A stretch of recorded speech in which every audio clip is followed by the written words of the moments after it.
Hello అండి, welcome back to our channel. ఈరోజు వీడియోలో 1 కేజీ పల్లి అచ్చు ఎలా తయారు చేసుకోవాలో చూద్దాం.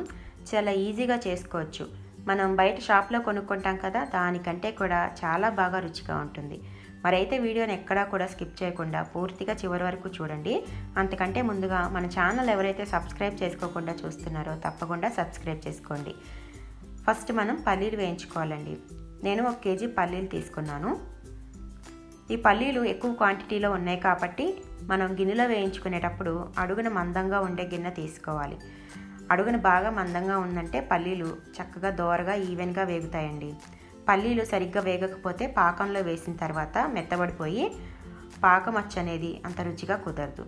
సో మనం లో ఫ్లేమ్లో అటు ఇటు కలుపుకుంటూ టైం పట్టినా సరే నిదానంగా పప్పు లోపల వరకు వేగేంత వరకు వేయించుకోవాలి.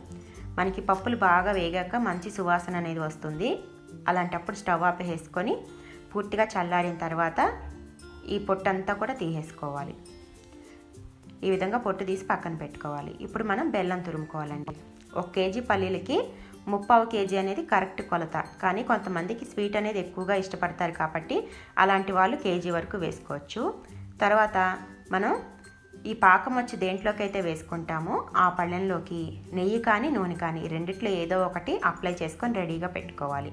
ఎందుకంటే మనం పాకం అంతా రెడీ అయిపోయిన తర్వాత ఈ ప్లేట్కి ఆయిల్ రాసుకుంటూ కూర్చున్నామంటే పాకం గట్టి పడిపోతుంది, అచ్చు అనేది కరెక్ట్గా రాదు. కాబట్టి ఈ ప్లేట్కి ముందుగానే ఆయిల్ అప్లై చేసి పెట్టుకోవాలి. ఇప్పుడు పాకం పట్టుకుందాము. మనం బెల్లం పాకం ఏ గిన్నెలో అయితే పట్టుకుంటామో ఆ గిన్నెలోకి బెల్లం తురుము వేసుకోవాలి. ఇప్పుడు ఇందులోకి కొద్దిగా వాటర్ కూడా యాడ్ చేసుకోవాలండి.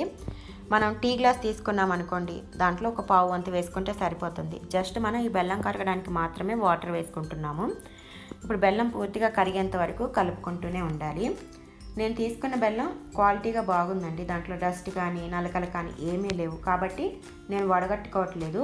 ఒకవేళ మీకు డౌట్గా ఉంది అనుకుంటే కనుక మీరు వీడియోలో చూస్తున్నారు కదండి, ఇలా ఉన్నప్పుడే వడకట్టుకుంటే బాగుంటుంది. ఈ పాకం అనేది పూర్తిగా ముదురు పాకం రాకూడదండి, అలానే లేత పాకం కూడా రాకూడదు. మీడియంగా ఉందంటే ఈ పల్లి అచ్చు అనేది కరెక్ట్గా కుదురుతుంది, టేస్ట్ కూడా బాగుంటుంది. మనం లేత పాకం తీసుకున్నామంటే పాకం మనకి ఎన్ని రోజులు ఉన్నా కూడా ఆరదండి, చేతికి అతుక్కుంటూ ఉంటుంది. కాబట్టి మనం దగ్గరుండి ఈ పాకం అనేది కరెక్ట్గా పట్టుకోవాలి. మనకి బెల్లం పైన నుడగలు వస్తూ ఉంది కదండి, ఇలా ఉందంటే పాకం రెడీ అవ్వటానికి కరెక్ట్గా ఉందని అర్థం. మనం దగ్గరుండి కలుపుకుంటూ మనం చెక్ చేసుకుంటూ ఈ పాకం అనేది పట్టుకోవాలి. ఇప్పుడు పాకం అనేది కరెక్ట్గా రెడీ అయిపోయిందండి. మనం ఒకసారి చెక్ చేసుకుందాము. ఒక గిన్నెలో వాటర్ వేసుకొని ఈ పాకం అందులో వేసుకొని మనం చేతితోటి ఉండలాగా ఫామ్ చేస్తే ఉండ కట్టాలి. అలా ఉంటే పాకం కరెక్ట్గా వచ్చినట్లు తెలుస్తుంది. వీడియోలో చూడండి,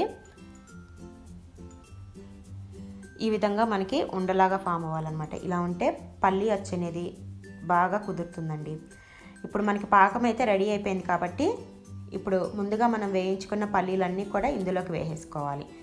ఈ పల్లీలన్నీ ఇందులో వేసుకున్న తర్వాత ఖచ్చితంగా స్టవ్ ఆపేసేయాలండి. మనం స్టవ్ ఆపకుండా అలాగే పెట్టి కలిపేసుకుంటే కనుక పాకం ముదిరిపోయి అచ్చు అనేది గట్టిగా వచ్చేస్తుంది, టేస్ట్ కూడా బాగోదు. సో మనం స్టవ్ ఆపేసి ఈ గిన్నె కూడా పక్కన పెట్టుకొని ఈ పల్లీలు పాకం అంతా కలిసేలాగా బాగా కలుపుకోవాలి.